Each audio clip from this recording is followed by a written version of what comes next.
Hello all welcome back to Preethi's creation. So 2 நாளோடைய lunch menu தான் நம்ம பார்க்க போகிறோம். ஸோ என்ன தான் இந்த லீவ் டைம் விட்டாலும் விட்டாங்க, இதை செஞ்சு கொடுங்க அதை செஞ்சு கொடுங்கன்னு சொல்லிட்டு நம்மளை போட்டு டார்ச்சர் பண்ணுறாங்க. சரி போ அப்படி சொல்லிட்டு ரிசல்ட் வந்த அன்றைக்கி பிரியாணி செஞ்சு நான் ட்ரீட்டாக கொடுத்துட்டேன் என்னோடய பொண்ணுக்கு. ஸோ அடுத்த நாள் மார்னிங் என்னென்னு பார்த்தீங்கன்னா, ஸோ ப்ரோட்டீனாக இன்டேக் கொடுக்கலாம் அப்படின்னு சொல்லிட்டு ப்ரோட்டீன் தோசை வந்து நான் ரெடி பண்ணியிருந்தேன். இதனுடைய ரெசிபி வேணும்னா நான் லாங் வீடியோவில் வந்து நாளைக்கு ஷேர் பண்ணுவேன் எப்படி பண்ணேன் அப்படின்னு சொன்னது.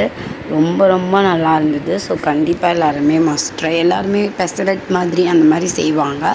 ஸோ இது என்னோடய ஸ்டைலில் நான் செஞ்சுருந்தேன். ரொம்ப நல்லா இருந்தது. இது வந்து தொட்டுக்கிறதுக்கு வந்து தேங்காய் சட்னி வச்சு சாப்பிட்டோம். ஸோ ரொம்ப நல்லா இருந்தது.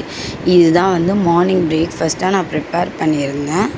அதுக்கப்புறமா லன்ச் மெனு பார்த்திங்கன்னா சவ் போட்டு காரக்குழம்பு செஞ்சுட்டு, அதுக்கப்புறமா இருந்த கீரையை பொரியல் பண்ணிவிட்டு மாங்காய் கொடுத்துருந்தாங்க. அது ஜஸ்ட்டு வந்து இந்த மாதிரி சாட்டே பண்ணி ஊறுகாய் மாதிரி பண்ணிவிட்டு மீதி இருக்கிறத வந்து பொரியல் பண்ணிட்டேன். ஸோ நாளைக்கு வந்து நான் லாங் வீடியோ அப்லோட் பண்ணுவேன். ஸோ கண்டிப்பாக